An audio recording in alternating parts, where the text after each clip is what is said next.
Би бүр гайхаад байдгийн. Яаж над шиг ийм хөөхөн охин явж байгаа чам шиг юм хачин залуутай үргэсэн юм бол.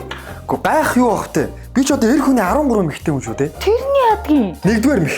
Юу ч болсон дуугүй өнгөрөх. Йоо, хайраа энэ хөл бөмбөгстэй амар тэнэг спорт юм аа. Бөмбөгөө өөрөө өшөлчөд нөгөөдхний хойноос өөрөө гүгдэх юм. Яаж яад энэ месси ямар муухай майж байгаа юм бэ? Эмгэн шиг. Хоёрдугаарт үргэлж магтах.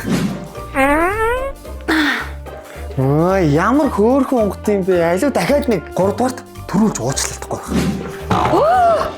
Яна хараа намайг Уучлаарай. Хайрын буруу, хайрын чиний бүдэрч зам зогчсон. Миний буруу, хайргаа уучлаарай. та зүгээрээ. Энээс гадна гинтийн бэлэг барих, хардахгүй байх, сайн сонсогч байх, мөнгө хадгалуулах, инээлгэх, уйлуулах, ноцолдох, хайж явах. Эргээд гинт гарч ирэх гээд өчнөө мэх байж та хараа. Хараа тэгвэл 13 дахь мэх нь юу юм? Энэ бол миний хамгийн шилдэг мэх. Сайхан хоол хийдэг байх.